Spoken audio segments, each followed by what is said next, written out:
Los Caminantes de Monserrate, written and read by Chris Davidson, a capstone project completing a Bachelor of Arts in Ethnomusicology at the University of Washington, autumn 2021. When one searches the internet for Monserrate, the first result usually links to pages describing the Catholic sanctuary towering above Colombia's capital city of Bogota. The spiritual significance of the site dates back to pre-Columbian times, when it was known as Grandmother's Foot by the indigenous Muisca people and was integral to their religious rites. When viewed from a Muisca temple in what is now Bolivar Square in central Bogota, on the summer solstice in June the sun would rise directly behind the peak of the high ridgeline. When the Spanish conquistadors established Santa Fe de Bogota as the capital of the new kingdom of Granada, they replaced the Muisca temples with Catholic churches.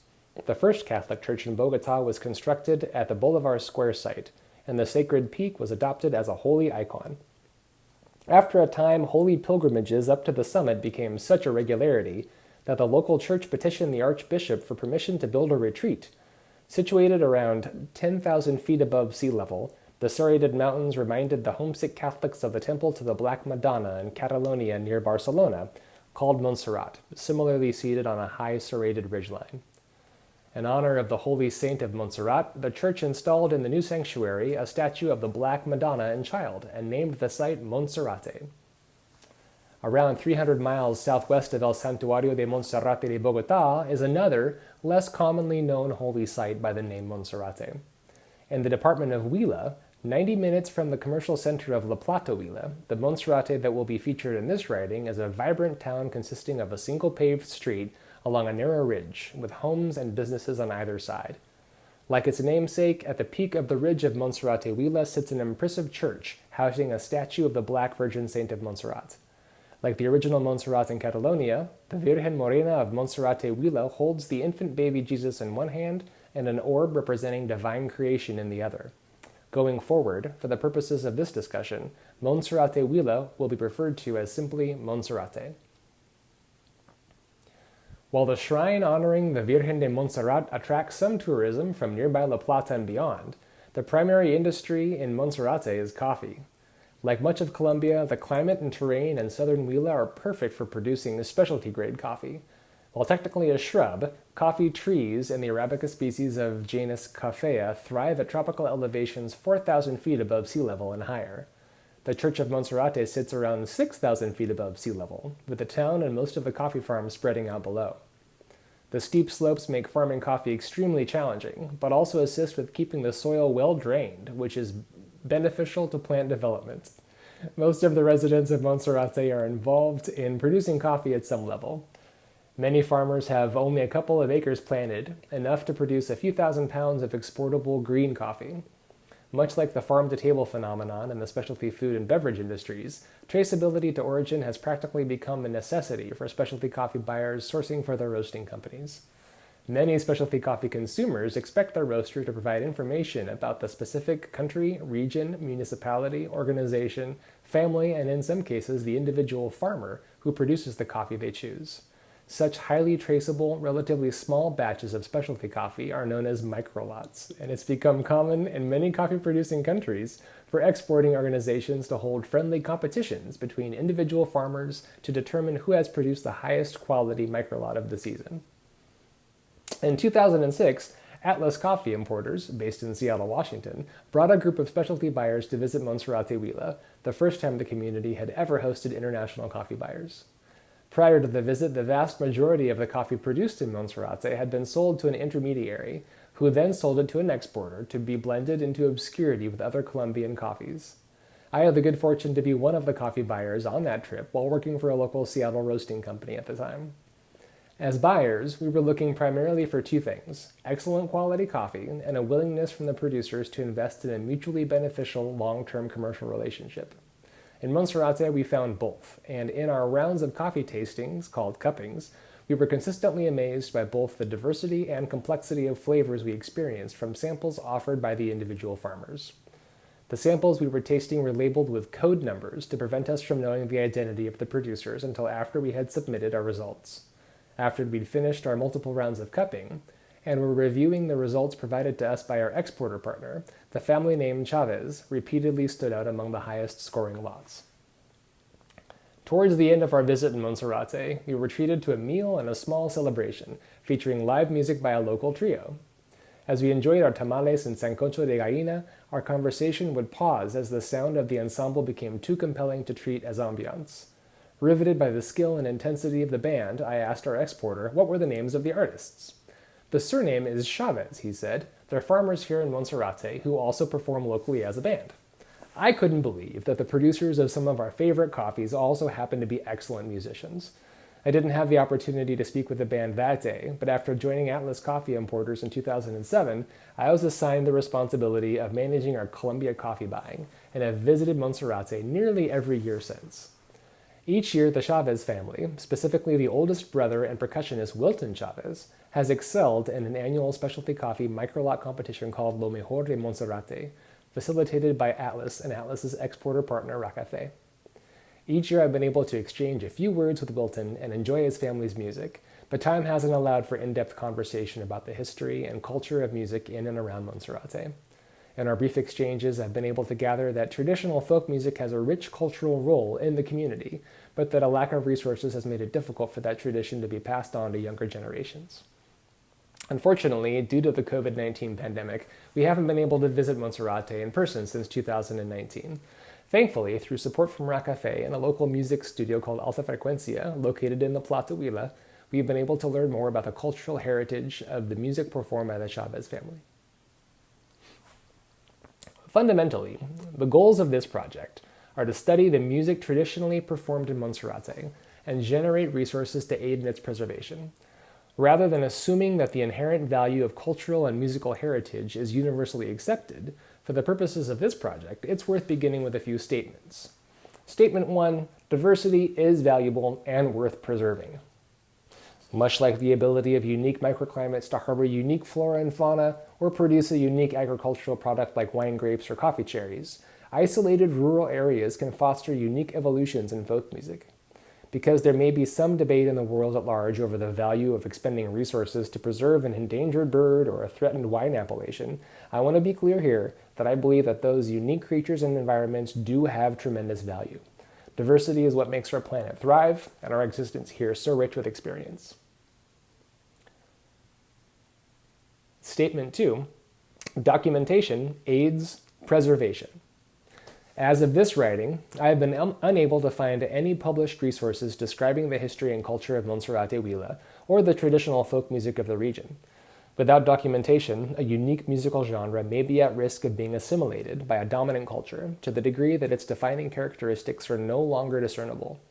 This work will provide a record of the heritage and music of this wonderful community for anyone with access to the internet and an interest in learning around the globe or in Monserrate itself.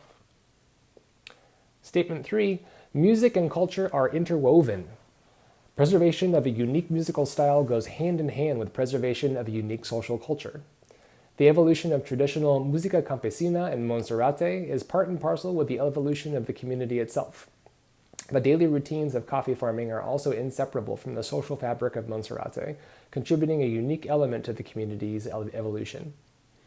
Documentation of these elements will help to preserve not only their unique musical genre, but their unique social culture as well. The United Nations Educational, Scientific, and Cultural Organization, UNESCO, uses the term intangible cultural heritage to describe this type of preservation work. From UNESCO's website, while fragile, intangible cultural heritage is an important factor in maintaining cultural diversity in the face of growing globalization, an understanding of the intangible cultural heritage of different communities helps with intercultural dialogue and encourages mutual respect for other ways of life. The importance of intangible cultural heritage is not the cultural manifestation itself, but rather the wealth of knowledge and skills that is transmitted through it from one generation to the next.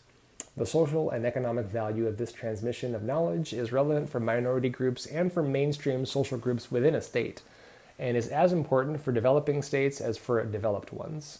That's from UNESCO's website. The objectives of this project: document the history, format, and function of traditional folk music in Monserrate Huila. Document the music performed by the Chavez family through audio and video recordings and written analysis.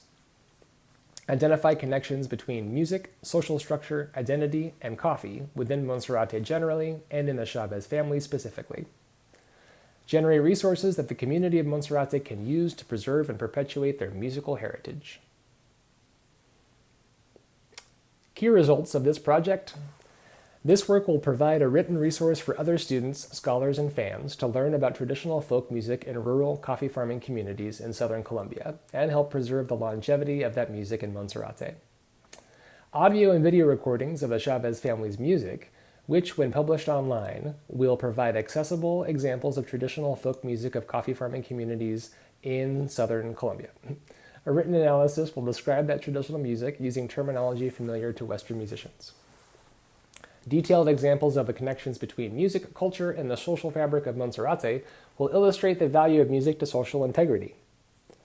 Professional quality audio and video recordings of 3 songs performed by the Chavez family will be made available to the community to use as they wish. Resources from the fundraising component of this project will help enable the musicians of Monserrate to pass on their musical culture to future generations. Funds will help provide functional instruments for the community and wages for musicians to focus their time on performance and education. The community and the individual. In academic writings about the research methods of ethnomusicology, there seems to be a question around whether to focus on one's study on a community or on an individual. Jesse Ruskin and Timothy Rice begin their article, The Individual in Musical Ethnography, with, quote, "The individual musician occupies a seemingly paradoxical position in ethnomusicology. On one hand, the name of the discipline, whose roots include the Greek word for nation, race, or tribe, ethnos, suggests that it will focus on the study of groups of people, not on individuals. In fact, ethnomusicologists have tended to follow the path implied by the discipline's name by studying the role, meaning, and practice of music within social groups and communities." End quote. It certainly stands to reason that a study of a culture's music would be incomplete without including a survey of an entire community. Examining the life of an individual musician or even a single band of musicians without considering the role of their personalities and their music in the community at large would not paint an accurate portrait of a culture or a subculture. On the other hand, Ruskin and Rice go on to list factors that draw ethnomusicologists toward the study of individual musicians, including a reliance on those individuals as musical authorities in a given community.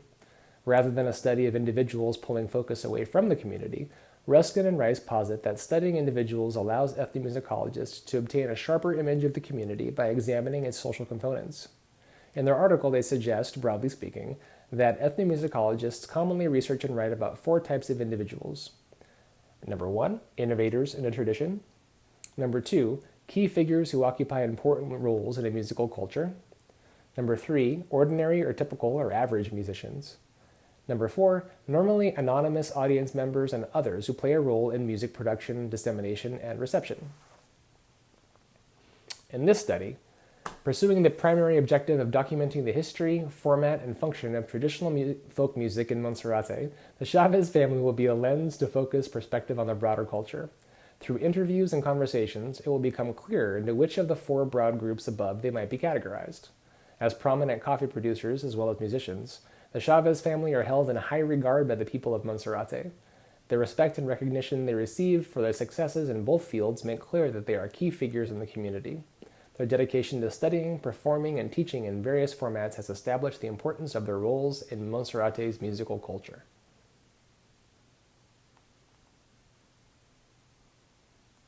Testing again. All right, back into it.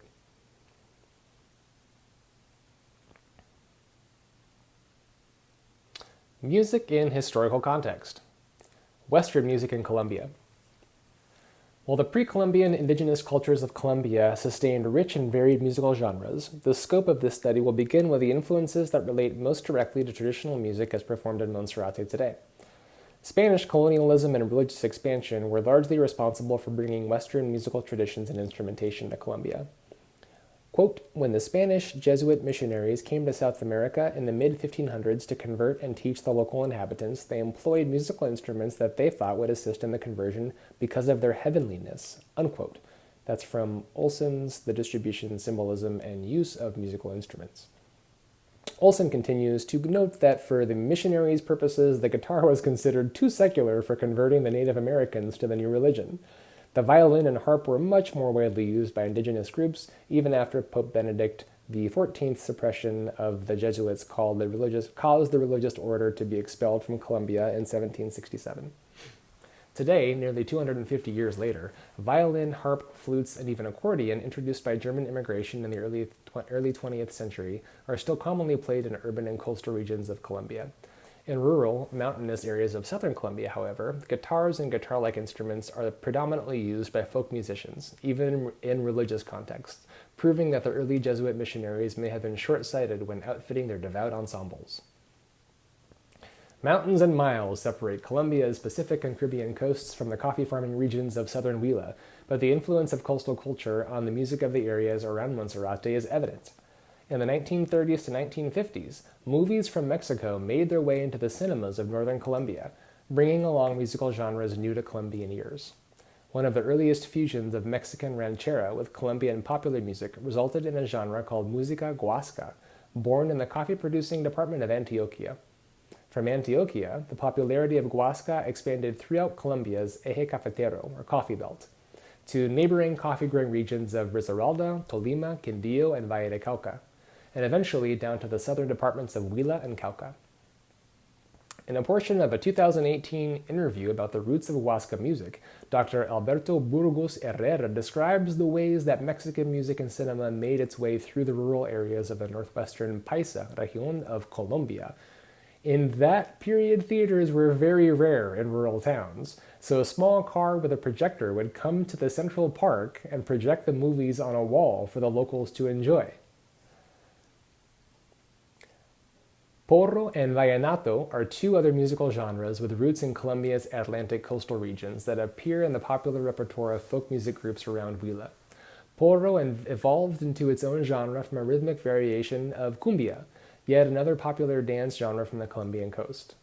Vallenato's origins are the arid plains of northeastern Colombia around the Sierra Nevada de Santa Marta mountain, the Caribbean coast, the border with Venezuela, and the genre's namesake city of Valledupar. Vallenato is such an emblem of Colombian heritage that it was added in 2015 to UNESCO's list of intangible cultural heritage in urgent need of safeguarding. Similar to cumbia, there are 4 common variations, or airs, associated with vallenato, each with its own unique rhythmic and harmonic structure. In this study, the airs merengue and paseo are referred to as examples of styles popular around Monserrate. Son and puya are the 2 other common vallenato variations, not mentioned in our discussion with the Chavez family. Chavez family musical history. The Chavez family band goes by the name of Los Caminantes de Monserrate and consists of Don Gentil Chavez, guitar and voice, Wilton Leandro Chavez, percussion, guitar and voice, Elkin and Cesar Chavez Cuellar, guitar and voice, and Libaniel Clavijo Barragan, guitar and voice. Don Gentil is the father of Wilton and Elkin, and Leonel is first cousin to Don Gentil.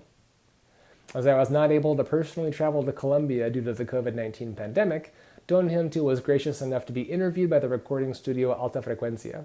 In the interview, Don Gentil describes how he and his cousin Libaniel have always played music together since they were children. Somos familia, ¿sí? Tengo los 2 hijos y un primo hermano que es también de la casa. Con él siempre hemos tocado desde que estamos jóvenes, estábamos jóvenes. When asked how he and his family learned how to sing and play their instruments, Don Gentil laughed and said, empirically. Don Gentil goes on to explain that he and his friends would travel together into the hills surrounding Monserrate to learn how to play and sing from musicians that they admired in an empirical manner, by observing and repeating rather than being explicitly instructed. Talking about how he first learned to play music, Don Gentil recalled a story about receiving his first guitar from his mother when he was a child. It was made from bamboo, or guadua, and it made him so happy to have the instrument. It was clear to his mother, from what she saw and heard, that Gentil was meant to be a musician. Porque lo que yo le contaba aquí al amigo, que yo cuando estaba niño, yo hacía guitarras de guauda, de guadúa, yo era mi guitarra y yo eso me era feliz yo con esos instrumentos. Ya ahí pues mi mamá fue la que se interesó y ella me compró una guitarra porque ella veía que yo sufría por la música. Sí. Y de ahí ¿Y con quién le unos ayudaba? amigos me integré, subían a visitarnos, a tocar y entonces yo les iba cogiendo el hilo porque nunca tuve estudio para la música. Yo no, nunca, el lírico, ¿cómo es que le llaman? ¿Empírico? Empírico, sí. Ujú. No, yo no tuve estudio, pues. Describing the way he developed his musical skill and style as a young musician, Don Gentil says that he listened closely to his favorite musicians and worked to perform their songs as accurately as possible. It was easy for him to learn because he loved it so much. Happy, festive music is his favorite, and he's still influenced by the artists he admired in his early days of yesteryear. Escuchando los temas de los cantantes, entonces uno va tomando esa misma idea y aprendiendo uno las canciones, entonces ya las interpreta Sí. y es muy fácil, para mí ha sido fácil, Uy, no, eso es difícil. Bueno, y la porque última a mí me ha pregunta. gustado mucho, Sí, claro, es por el gusto. por lo menos en los tiempos del antaño, en la música de antaño, por lo menos en la Julio Jaramillo, Ay, buenísimo. Olimpo Cárdenas, Vicente, todas rancheras y toda esa música así, popular. Sí, Y el vallenato, el merengue, a mí me gusta mucho la música alegre. claro, eso alegra Sí. mucho. Acculturation and technology. Many definitions of the term acculturation may be found online. Merriam-Webster defines acculturation as cultural modification of an individual, group, or people by adapting to or borrowing traits from another culture. Encyclopedia Britannica defines acculturation as the processes of change in artifacts, customs, and beliefs that result from the contact of two or more cultures. The term is also used to refer to the results of such changes. In his 1964 Journal of the International Folk Music Council article called Acculturation and Musical Tradition, George List uses the term vitality to describe a culture's ability to retain its unique traits amidst influence from another culture. List refers to the vitality of each of the competing cultures, i.e., the degree to which the individuals in each accept and maintain their allegiance to the values of their particular culture. The term competing cultures brings to mind two societies actively working against each other. In that scenario, one would think that both cultures would be actively aware of the other's intent. That has certainly been the case with colonialism and religious expansionism, where one group views themselves as dominant and inherently superior, and all other cultures as subordinate and inherently inferior. Unfortunately, even in developed countries today, that remains all too common, particularly in areas with high immigration and an intolerant local culture. While possibly less explicit, the influence of commercial culture on traditional rural communities may be as powerful and insidious as colonialism, especially if a product is fashionable or cheap or convenient. The temptation to replace a traditional product with a commercialized, mass-produced product may be quite strong. Even if an individual in a rural community isn't forced to do so, they may voluntarily choose snack foods in shiny packages over a traditional home-cooked meal, or a hoodie and a ball cap instead of a poncho and a sombrero campesino. List's description of a vital culture is especially relevant here. The phrase, maintain their allegiance, implies that the subject culture is aware of alternatives to their own and consciously chooses to preserve elements of their own culture because of its inherently greater value and its relevance to their lives. This cultural theory can be observed and applied in a variety of contexts, interestingly, even in daily life in the US. For example, a certain type of individual may choose to pay a higher price for sustainably raised meat, locally farmed organic produce, or certified fair trade coffee, even when cheaper products produced using questionable methods are available. This is an active decision to eschew a commercialized culture of convenience and economy, which may be more fashionable and widely accepted, even though maintaining allegiance to their values comes at a higher financial cost. Modern commercial culture has been much more prominent in rural communities, especially as developing technology makes the outside world more easily accessible. The business of commercial culture is to catch the eye and the ear of the consumer with flashy packaging and appealing sounds and images. In the music industry, recording and distribution technology has rapidly evolved, making it much easier for new commercial products to reach rural communities. The cost of technology is also much lower, making it easier for each home or individual to have a stereo system capable of tuning in radio signals, playing a CD with hundreds of MP3 audio files, or even streaming music online. As cellular technology has expanded, smartphones are more affordable and cellular data is widely available. This relatively new flood of urban and commercial culture into rural communities is truly a test of traditional culture's vitality. All this to say, while the processes of acculturation may test a culture's vitality, there is great potential for synergy and benefit when one culture adopts elements of another culture. Simply clinging to traditions for the sake of avoiding change may prevent a culture from evolving in a healthy way or benefiting from modern developments. From a musical perspective, incorporating elements of modern culture may help a genre to maintain relevance and relatable to their audience. Music in social context. Music does not exist without a social context. Even music being recorded, quote-unquote, out of context, as in a studio, is within a studio context. Likewise, all music is involved with some kind of social, religious, or economic issue, and a process is always at work. These are often complex phenomena requiring extensive analysis to be understood. Dale Olson introduces a section of the Garland Handbook of Latin American Music called Issues and Processes in the Music of Latin America with this assertion that music cannot exist within a social vacuum. If one were simply studying a musical genre from an analytical musicological perspective, it may be possible to conduct a suitable analysis without referencing the genre's social context. To not acknowledge social context to musical research does not mean that it does not exist. An examination of social context must be included in musical research if a musical study is to include a cultural component. The community and the individual. When examining a musical genre within a social context, there is great value in exploring how the social environment influences the music, as well as the role of the music in the social framework. In a different article called A Profile on the Lands and Peoples of Latin America, Dale Olson writes, "When a person is making music for himself or herself, rarely is he or she completely alone. Someone, a family member, a friend, a community, is listening and enjoying, crying, singing along. When music is made by a group of people or for a group of people, rarely does the musical event exist without dancing and the participation of members of the family. Music is an affair, an experience, an event to be shared." Chronologically, music may first be found in the social context of children, first listening to their parents singing or playing the radio, then singing while playing with each other, and eventually studying music in school or taking up a musical instrument as a pastime. Even when studying or practicing alone, there's a social context to musicians' work. Their discipline takes priority over other activities, in a sense foregoing social engagement in the present in order to uniquely engage in the future. The musician's community may experience this as a form of social withdrawal, which is also a measure of social impact. Anthony Seeger notes in his article, Social Structure, Musicians, and Behavior, music is a part of social life because the musicians and their influences are part of larger groups and processes.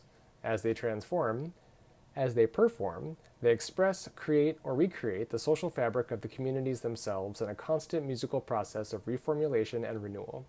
What needs to be stressed as a general principle is that most social identities, an individual's membership in a particular group, are partly constructed through music. While the discipline of practice offers its own degree of individual fulfillment, the work comes to fruition in rehearsal and performance.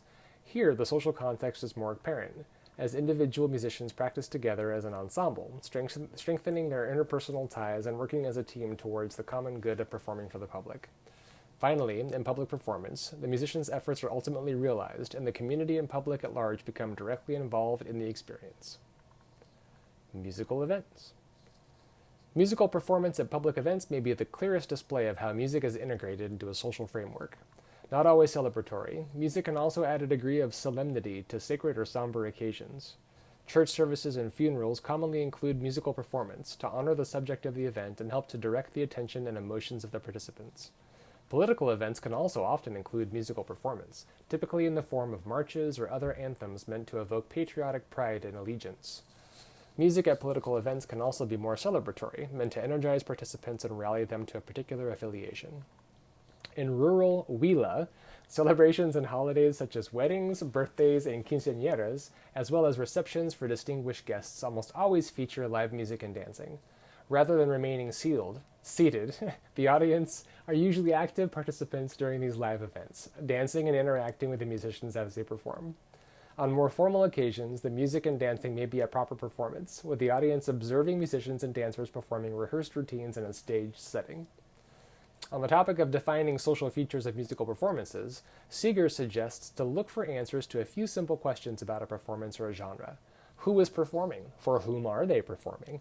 What are they performing? Where are they performing? When is it performed? Why are people performing music in that way?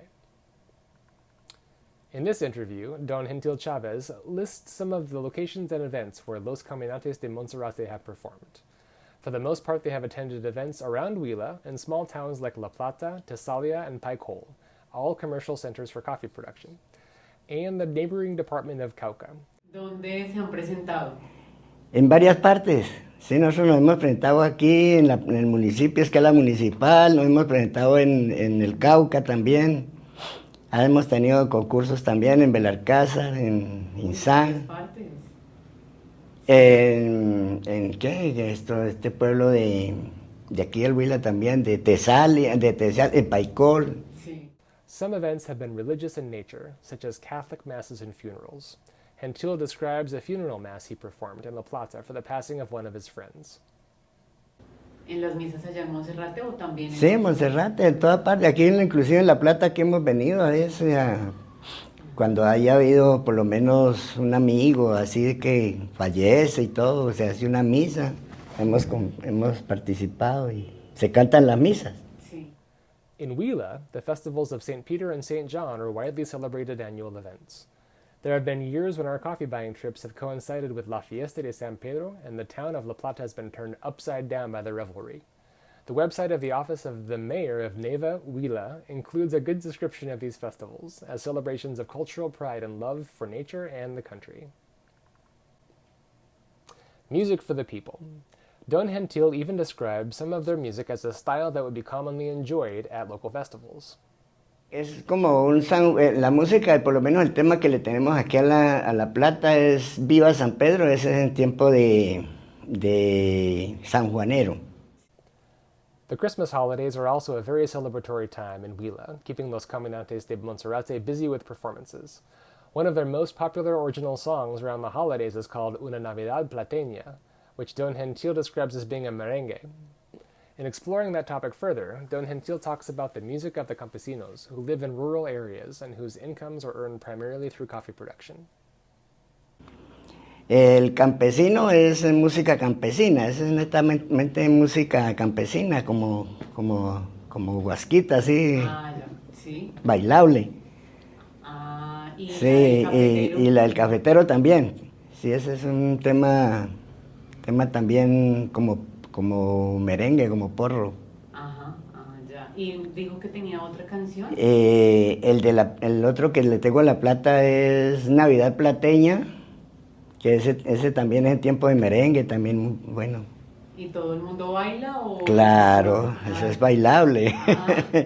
Cuando lo tocamos en las tarimas por aquí, eso, pues todo el mundo baila, claro, porque en las presentaciones, las fiestas se hacen es para todos. In this exchange, Don Gentil reveals a great deal about the general style of music popular with the rural working class around La Plata, Huila, and about the musical philosophy of Los Caminantes de Monserrate. First and foremost, the music must be danceable or bailable.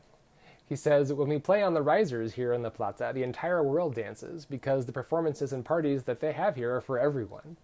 He also refers to guasca music, guasquita, here as an example of la música campesina and another example of a style that they perform locally. Music as cultural preservation. Earlier, when introducing the goals of this project, it was established that music and culture are interwoven and that preservation of a unique musical style goes hand in hand with preservation of a unique social culture. This is relevant irrespective of an outside observer's subjective appreciation for a specific musical style or performer within a subject culture. When viewed as cultural currency, the value of a unique musical genre is indisputable. It becomes definitively part of what gives a culture its rarity, richness, and complexity, which innately has value and is worth preserving, as we have also established earlier in the writing. When a culture shares its music externally, it adds richness and diversity to the world. When shared internally, music reinforces the foundation of a unique culture, strengthening its vitality and ensuring that it retains its identity for future generations. Children and music. The role children play in preserving culture cannot be overstated. Anthony Seeger addresses the concept of musical enculturation, literally giving or endowing with culture, in his article Musical Dynamics. In music, it, or enculturation, usually refers to the ways members of the community become practitioners of the community's music. Music education is one form of musical enculturation. Growing up in a family band is another. That's from Seeger's Musical Dynamics article. As mentioned earlier, music enters the social context as soon as a child's ears are able to perceive the sounds. In Musical Dynamics, Seeger goes so far as to say that musical enculturation probably begins before birth, with patterns of sound transmitted to the fetus with the sounds of the pregnant woman's heartbeat. Lullabies and nursery rhymes can be some of the oldest songs in a society's popular repertoire, even in the US and other Western cultures. As children become more independent and look to their peers for social guidance, they become more open to influence from outside of their immediate households. While at home, they may be enveloped by songs unique to their culture and heritage. As they spend more time with other children at school and at play, they're gradually exposed to new music and social experiences. Quote, "A child's first musical teacher is often another child. Children in most communities learn to perform songs and games by playing with other children. These may be passed on for generations from one child to another without involving adults." End quote. That's Seeger from Musical Dynamics again. The potential for exposure to musical influence from outside a rural community has multiplied rapidly over recent decades with the evolution of digital music reproduction and distribution, as we discussed earlier. While children are in their impressionable formative years, they can be quite susceptible to peer pressure, even when it comes to musical preferences. An embarrassing slight or a desire to be accepted could easily turn a child away from quote-unquote old-fashioned music towards a more modern style fashionable among their peers. Returning to acculturation and musical tradition, author George List relates a specific experience working with a non-literate society. List says, "Once schools are established by the dominant imposed culture, traditional children's game songs, in particular, tend to die out with great rapidity and to be replaced with those learned in the schools. During my recent 1960s fieldwork among the Hopi Indians of northern Arizona, I was unable to find a child who practiced indigenous game songs. These songs could only be recorded from the older generation, who remembered them from their childhood." Anthony Seeger also comments on age-related musical preference in Social Structure, Musicians, and Behavior. Seeger says, "The most common form of age-related musical preference is the way different generations view different forms of popular music. The older generation almost always laments the passing of some form, the middle generation is letting it pass, and the younger generation has new interests. This succession, however, is not automatic. The younger generation sometimes becomes more interested in traditional forms as it ages, and eventually they become elders who lament the disappearance of the same traditions their parents and grandparents lamented, and yet the tradition survives." End quote. Many societies around the world value their cultural heritage and work proactively to preserve it. In such societies, it's common to find programs that teach children about their culture's heritage and traditional practices. Unfortunately, in many communities, a lack of resources can make it quite difficult to prioritize cultural preservation programs. Conventional school curricula such as reading, writing, and arithmetic typically take precedence over the arts, so often music is not something students are able to study in their community classroom. Seeger says, "In many rural areas, there is little formal education, and children acquire musical training by listening to their families, to other adults, to neighborhood performances, radio and recordings, and eventually performing themselves. The music usually taught in most schools bears little resemblance to the music of the child's community or the genres favored by the child's peers. Musical curricula have usually been designed by educators and musicians of a different social class, ethnic group, part of the country, or in colonial periods, by specialists completely removed from local culture. Children learn something in music lessons at school, but its relationship to the traditions into which they were born and that they may perform in the future is quite variable. Motivated children in most areas attach themselves formally or informally to local performers, and they learn through watching, performing, and eventually becoming part of the performing group." Again, that's Seeger, Musical Dynamics.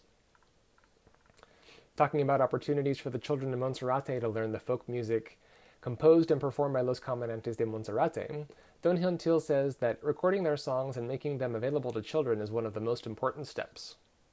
Pues yo creo que la única manera sería dejándoles el legado de grabación Claro. y todo eso para que ellos vayan buscando el hilo de la música Sí, señor. y que se vayan, pues, ¿cómo le digo yo? Especializándose y que tengan la forma, más que todo que tengan instrumentos, que tengan forma de que puedan interpretar. By listening to recordings, future generations can specialize in the instruments and understand the style. Once they have the form and proper instruments, they'll be able to perform. The school in Monserrate includes both a grade school and a high school, with a total of around 200 students at the time of this writing. When asked about the opportunities for the students to study music, Don Gentil commented that for a long time there haven't been many resources available. Currently, the father of the church in Monserrate teaches the young children about the basics of music and obtains some small guitars for their lessons. For the older children, a professor from the La Plata campus of the National Vocational Institute, SENA, Servicio Nacional de Aprendizaje, visits periodically to give music classes. At the school in Monserrate, there are around 30 students of various ages involved in their music program, formed into small groups depending on skill level and experience. Bueno, Muy cuéntenos bonito. un poquito de Monserrate, por ejemplo, ¿los niños tienen acceso a instrumentos o qué oportunidades tienen ellos? Pues que hace mucho tiempo que no, y ahorita, porque el padre que hay, el que mandaron ahora, les han movido siempre un poco eso de la música, de unificarse y que aprendan los niños. Sí. Y por ahí han conseguido unas guitarritas así, sencillas, pero ya están formando los grupitos y están aprendiendo. Hay un profesor que sube de acá del SENA a darles clase. Uy, ahora que días que habían como unos 30 niños. Bastantes. Sí, en el grupo. ¿Y son los niños de la escuela? De la escuela, sí, el colegio. Ajá. Porque hay escuela y hay colegio. Ah, ya. Más o menos, ¿cuántos niños hay en total? Eso hay bastante, yo no me recuerdo cuántos hay, pero sí hay, yo creo que hay más de, por ahí unos 200, yo creo. Bastantes. At the moment, Los Caminantes de Monserrate aren't formally involved with the school's music program, but Don Gentil and his band do accompany and perform for the students at the closing of each academic year. Monserrate is such a small community that the children are often extended family members or related to friends. Funding education. While this research aims to fulfill the first three objectives listed at the beginning of this work, the fourth objective directly addresses some of the obstacles to musical enculturation identified by Don Gentil Chavez in his interview and by Anthony Seeger in his articles. The fundraiser component of this project will generate resources that the community of Monserrate can use to preserve and propagate their musical heritage. The campaign relies on a common belief in two of the statements asserted earlier, with the primary goals of this effort, that diversity is valuable and worth preserving, and that music and culture are interwoven. By appealing to the altruism and generosity of individuals who share these beliefs, the campaign will direct funds from donors to the Monserrate School Music Program and to Los Caminantes de Monserrate. These funds will help provide functional instruments for the community and wages for the musicians to focus their time on performance and education. Access to these resources will help to support this and future generations of musicians in Monserrate in actively shaping their own musical culture. Chavez family music. As mentioned earlier, the stylistic repertoire of Los Caminantes de Monserrate is diverse, spanning multiple genres from South America and Mexico. Don Gentil shares in his interview that the band will generally play any type of music, except for rock and champeta, he jokes, because they have too much percussion and we don't have the instruments. Porque nosotros tocamos cualquier género de música. Desde música folclórica hasta Sí, vallenato, ¿qué tipo de géneros tocan? Exacto, sí, cualquier género de música, más que todo, pues en tiempos, según los tiempos que uno está viviendo, pues así mismo es la participación de la música, las canciones, mucho la merengue, el paseo, el vallenato. En tiempos de reuniones familiares, pues la música romántica también, Sí. también la interpretamos. ¿Boleros? Boleros, sí, Pasillos. ranchera, También. sí, toda clase de música, menos la de rock y champeta, porque así nosotros necesitamos mucha percusión para eso. Sí. Y nosotros no hemos capacitado, no la tenemos. Sí. Inclusive para ustedes van a dar cuenta, porque casi nosotros no tenemos instrumentos, así para presentaciones, que uno se siente uno bien. Sí. Hay unos requinticos ahí, unas guitarritas ahí más o menos, pero bueno, pues con eso hemos salido. Among the genres performed by Los Caminantes de Monserrate, Don Gentil lists merengue, paseo vallenato, boleros, pasillos, ranchera, and guasca, as previously mentioned.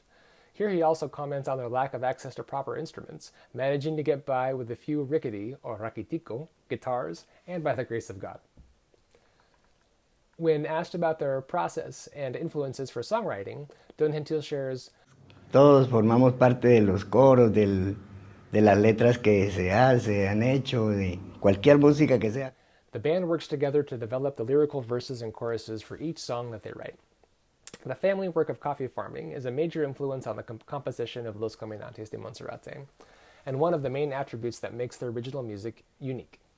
Don Gentil says that they're inspired by the rhythms of their surroundings and the daily activities of the people. Autóctonos tan Bueno, propios. pues yo me he inspirado es en el ritmo de por lo menos el programa, ¿cómo le digo yo? Los paisajes, las integraciones de la gente. For his entire life, Don Gentil has been a coffee farmer. His father taught him to plant, cultivate, and live from coffee, and so he and his family have lived. He says that he never enjoyed school.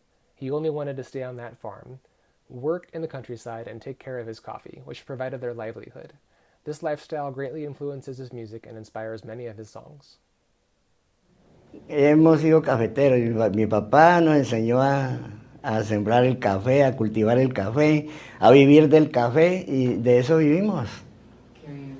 Toda la vida, todo el tiempo, porque yo pues prácticamente casi no me gustó el estudio. Ah, Sí, entonces yo me dediqué fue a la finca, a trabajar en el campo, a amar el café, lo que nos daba la comida, todo, el vestido. claro. Y eso influyó en la Sí, inspiración eso que influyó tiene. mucho sí, en la aspiración de hacer los temas, de hacer las canciones. Eso. The Chavez family are also hired occasionally by local municipalities to compose and perform songs for local holidays and events. These are valuable examples of the government financially supporting the preservation of cultural heritage through commissioning works that honor local culture in a celebratory format made freely available to the public. The municipality of La Plata, Huila, produces an annual beauty pageant called El Reinado and regularly hires the Caminantes de Monserrate to perform. Y por lo menos en el reinado, nosotros pues trabajamos mucho, nos integramos mucho con el reinado porque de allá participamos y nosotros veníamos a acompañarnos todos a hacer la fiesta aquí. Y Claro, en los eventos. Pues, en los en las eventos, sí, fiestas. en los eventos de San Pedro más que todo, pues que nos vinculamos mucho. Eso es puro patrimonio. Es puro patrimonio Sí, del municipio, de la gente, del gusto de uno. claro. This ends the reading of the academic portion of the paper. The written portion includes harmonic analysis of the 3 songs that are featured in the videos that you hopefully have seen from the fundraising campaign page. Aroma y Café, Campesino Trabajador, y Viva San Pedro en La Plata. If you'd like more information about the harmonic analysis of the songs, I'd be happy to send you the document of this written thesis. But for now, I'm going to skip to the conclusion. Through studying the music traditionally performed in Monserrate, we're able to better understand the role of music in the community's culture and the community itself. The presence of live music at Monserrate's most important events is proof positive of its great value to the community. As Don Gentil described, the local government and daily activities and interactions among the residents of Monserrate are among its greatest inspirations for creating new music. This is an excellent example of the pride that the community derives from their home and their culture. Whether grieving or celebrating, the people of Monserrate and nearby regions find security and fulfillment in music created for them by their neighbors and family members, other campesinos trabajadores like themselves. The documentation of the musical heritage of the Chavez family will help preserve not only their own original music, but the musical legacy of the region for future generations. These writings have documented the history, format, and function of traditional folk music in Monserrate and the music performed by the Chavez family's band, Los Caminantes de Monserrate. The connections between music, social structure, identity, and coffee within Monserrate generally, and the Chavez family specifically, have been made clear. The conclusion of this written work marks the fulfillment of the first three objectives of this project, and its completion will serve as a resource for anyone with access to the internet and an interest in learning more about these topics. The final objective is to generate resources that the community of Monserrate can use to preserve and perpetuate their musical heritage. The study has shown various examples of how additional resources will expand opportunities for both students and professional musicians in Monserrate. The Chavez family will be able to replace their guitarras raqueticas with professional quality instruments and their tarro de plástico with a proper tambor. That's the plastic bin being replaced by a real drum. Rather than miss out on opportunities to learn about music because of lack of instruments, as Don Gentil related, the children of Monserrate's Escuela y Colegio will have access to new equipment that will allow their teachers to properly conduct their classes. The professional audio and video recordings of these three original songs, written and performed by Los Caminantes de Monserrate, may be the greatest resource of all. With these recordings, the Chavez family will be able to more effectively preserve their musical heritage and teach that music to members of their community and to others. The recordings will help establish Los Caminantes de Monserrate as ambassadors of Colombian musical culture and heritage, and with good fortune, help to introduce their music to new audiences around the world. That's all. Thanks for listening and for supporting.